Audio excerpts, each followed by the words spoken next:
Hi there, everyone. I apologize for my tardiness. I was moving from one office to another and then got caught in a rainstorm, so thank you for your patience. I'm Rendy Murphy, epidemiologist and director of disease surveillance here at the Mobile County Health Department. We're coming to you live on Facebook from our downtown Keeler location in our small studio here.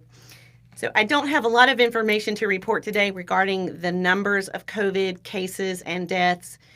The statewide surveillance system that is used, the same system we used, is used in maybe 25 to 30 different jurisdictions. I think about 10 days ago there was a patch or some upgrades to that system. Seems that there have been some challenges with those new upgrades. So, we didn't have updated numbers yesterday, and today it seems the whole system is down. Both the surveillance system and the processes that run on the servers usually overnight, or sometimes it takes a day or more to run all of the code behind the scenes to produce those numbers that we see every day. So because their servers and things are down, it affects our ability to pull mobile specific data. The only thing we do know, the AIMS system, which hospitals enter daily in, is separate from the one that we enter cases in. And we do know that 44 additional COVID admissions were reported yesterday, and yesterday there were 424 people in the hospital for COVID-19. So again, still extremely high numbers of COVID patients in hospitals, but they are at least stable and maybe going down slightly.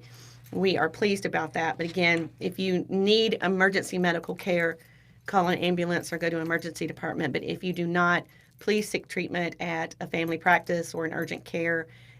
If you just are looking for a COVID test, come to one of our clinics. We're still operating Monday through Friday at our downtown Keeler location. Free walk-in testing and vaccine while supplies last. We usually have to cut things off by about 2 or 2:30 every day, either because we just have an overwhelming number of people or it rains and we can't queue people in the parking lot any longer. And then Monday through Friday, we have hours at our New Bern Health Center location at 248 Cox Street. They run Monday through Friday, 9 to 3:30, on Saturday, 10 to 6, and Sunday, noon to 4. So again, please don't go to the emergency department simply to get a COVID test. We can test you for free with no appointment necessary at one of our locations at the Mobile County Health Department. All right, someone asking a couple questions. You know what, I wanted to mention, I asked Mark to post this on Facebook. I had gotten several questions about why I never talk about COVID treatment. And well, number one, I'm not a medical doctor. I'm a PhD epidemiologist, and so numbers are more my game, not treatments and therapies. But I did ask Mark to post the IDSA treatment guidelines, and I think he just did that now. And if you look at the overview of the treatment guidelines, it lists, 18 different possible treatments and says whether or not they are recommended, suggested, or recommended against. So there's this kind of red, orange, green scale. So things on here are like hydrochloroquine, recommended against use, azithromycin, recommended against use, a couple other antivirals, it looks like, recommended against use, and it just goes down several different steroids and when they might be suggested or recommended. Monoclonal antibodies, the same thing, convalescent plasma, remdesivir, more monoclonal antibody treatments. Remember, there's both an intravenous and a subcutaneous administration of monoclonal antibody. It gets down to number 18 through 19 is ivermectin, again, suggest against use except in a clinical trial. So this is the closest thing I can do to prepare all of those of you out there, or to arm you with the treatment guidelines that are from the Infectious Disease Society of America, a highly respected and esteemed society with regard to treatment management guidelines for infectious disease patients, so COVID-19 patients. So please take a look at that if you would like to educate yourself further. If it's not in this document, then it is not. And these are, again, not for over-the-counter use. These are for healthcare settings. There are some, rumors or some reports and other opinions out there about some over-the-counter treatments like maybe vitamin D or other things. And again, vitamins in general are not a bad idea for anyone who is looking to achieve a healthier lifestyle and better health. Taken in adequate quantities or sufficient quantities and combined with a healthy diet, regular exercise, everything in moderation, no smoking, that sort of thing. So again, it's kind of when you talk about over-the-counter therapies, we're thinking more about sort of a healthy lifestyle and promoting good health in all respects, not just to help you fight COVID. So it looks like there is a question from one of our local news outlets about morgue space at the hospital, that the state is sending temporary morgues to Mobile and Baldwin County. Has this been done before? Do we expect a huge surge in deaths? We do expect to see a continuing high number of deaths each week. I don't expect that it's going to peak for maybe 4 to 6 weeks. That deaths lag behind the number of hospitalizations, of course, because it takes, when someone is exposed, there's some number of days, 2 to 14 days before they are symptomatic. Then when they're symptomatic, there's, the average length of hospital stay is around 7 days, but it can be everywhere from 1 to, 120 or more days. And then from the time someone is hospitalized, once they do become very ill, there is, some time delay before they might die in the hospital. So we always see a delay in the number of deaths. It is not unexpected during an emergency or a crisis of this situation, of this magnitude, to, help or force planners and emergency responders and emergency management agencies, including, and risk managers, including hospitals, to think about, not what's happening today, but what they might need in the way of services and people, 4-6 weeks ahead and even 4-6 months ahead. So it is not unusual for hospitals and emergency managers and health departments to start thinking about bringing into theater resources for handling a larger number of deaths than our current capacity because of the excessive number of cases and hospitalizations and deaths that are occurring. So it does not surprise me. It is within the standard of practice to start leaning into that and preparing for that should it be needed.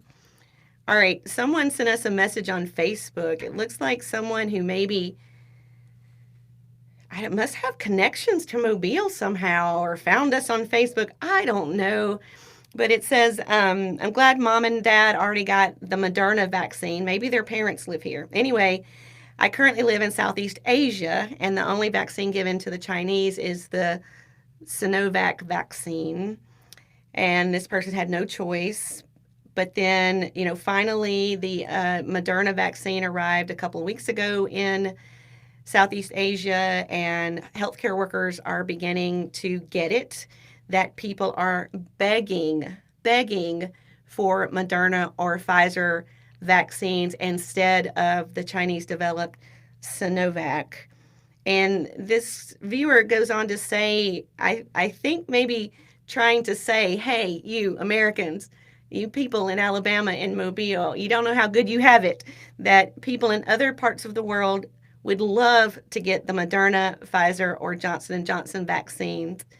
Heck, a few months ago, a lot of people in this country, Southeast Asia, were flying to U.S. just to get the vaccines here. You guys in Alabama can get it for free without worrying about paying hundreds of thousands of dollars on airplane tickets. So thank you to this viewer for giving us a perspective that we just have to walk out our doors and into a local pharmacy or into one of the health department clinics to get a free, no cost to the patient vaccine that is safe and effective. And there are other parts in the world that aren't nearly as lucky as we are. So thank you for that reminder and that perspective about, how easy it is to get a vaccine in the United States now. All right, Facebook questions. Someone asking me from an epidemiologic point of view, what would happen if 100% of the Mobile County population suddenly got vaccinated? Would the cases drop to zero within 14 days, or would other variants take over? So, as you know, depending on what the vaccine that you're given, the full effectiveness of the vaccine takes up to 2 weeks if it's a Johnson & Johnson. It takes 5 weeks if it's Pfizer, and it takes 6 weeks if it is Moderna. So even if everyone got vaccinated today, we wouldn't see full protection of everyone until perhaps 6 weeks from now. So we would continue to see rampant transmission, although it would slow extremely more quickly in 4 to 6 weeks as people started developing higher and higher levels of immunity throughout our community. And remember, when the virus goes knocking on your door, if you're protected, if your door is locked, it's just going to go to the next person or to the next person until it finds an unprotected host. If we can stop it and it can't find someone else, and it just ends with us, and that's what stops transmission. Those fire lines of vaccine protection, or neighborhoods, cohorts of people who are all protected, so that when the virus is introduced, it doesn't find any place to jump a fire line or to hide out. So that's what I expect would happen, even if everyone got vaccinated today. When can you get a booster after you've received both vaccines? Okay, we're going to have another terminology lesson here. What has been authorized by the FDA is a third dose of Pfizer or Moderna. This is a third dose of Pfizer and Moderna for people who are moderately or severely immunocompromised. For those people, moderately or severely compromised, the primary series for them is 3 doses. Right? Those are doses. When we talk about a booster for everyone, a booster is a secondary series, and it is looking like it's going to be recommended 8 months after the completion of your primary series. So if you're a healthy person and you got a 2-dose primary series, 8 months later, if it's approved or if it's authorized, you would be ready. It would be time to get a booster dose or a second series. For moderately to severely immunocompromised people who have a 3-dose primary series, 8 months after the 3rd dose, they would be eligible, again, if it's authorized or approved, to get a second booster series. All right. Another question I get asked this every week: do we have any options for vaccine in home for people who can't get out of their house? So, and this is twofold. Some people can't leave their house because of health reasons. We do not have, and we probably will not have anytime soon, a solution for vaccinating people inside their homes. If you can't leave your home to get to a vaccine site because you have no transportation, we are working on a solution for that we're trying to find a local logistics company who we can go under contract with, so that we could provide transportation from a person's house to the vaccine site and back if they do not have transportation out to leave their home to come get vaccinated. So stay tuned for that. It's going to take a little bit more time. Someone asking, for kids who are too young to be eligible for vaccine, why can't they just do online schooling? I don't know the answer to that. That is up to the school system. So check with your school superintendent or your schoolmaster or principal to see what virtual options exist for your children. Someone asking, for 12 to 17-year-old adolescents, does their COVID vaccination go on their blue card or their school immunization card? If you bring it with you, we certainly can put it on your blue immunization card if you have it with you. If it's at the school, then the best thing we can do is give you the CDC immunization card. Then maybe you can provide it to whoever's holding your blue card who can transfer it over. I think they were talking about imprint, being uploaded to imprint. This says, does it go on their blue card? Which is imprint. Okay. Yeah. So Mark is saying he thinks maybe this question is getting at, is the vaccine in our statewide registry program where all the other school-aged vaccines are registered? And the answer to that is yes. The statewide immunization registry is called Imprint. All vaccinations are supposed to should go into Imprint, but right now I think the statewide requirement is maybe only for childhood immunization to go into Imprint. So yes, all of the COVID vaccinations are going into Imprint, the statewide immunization registry. Someone asking, is the COVID-19 monoclonal antibody treatment free? The answer to this, it is no charge to the patient who receives it. So again, you have to be eligible and you have to find a provider and all of that, but it should be at no cost to the patient to receive monoclonal antibody treatment to those who qualify for that treatment aimed at reducing hospitalizations. Someone asking me, do I feel the virus is cyclic and will continue to reappear over the years? I think that we will continue to see variants come and go. Hopefully, not all of them will be as persistent and as infectious as Delta variant, but I do think that we will see it continue in some form. Most people don't realize that the 2009 H1N1 pandemic, we still see some H1N1 circulating every year. So it became endemic, right? It was no longer a pandemic. We got it down to the levels where it was just, circulating sort of at a normal, normal pace, and it just became endemic. And that has happened since 2009. So it is likely that we will see SARS-CoV-2 in some form circulating for a very long time. And then a comment about asking, has anything been said about closing schools with the Delta variant being so contagious? We have known since June and July that Delta variant was here and was quickly becoming the dominant strain.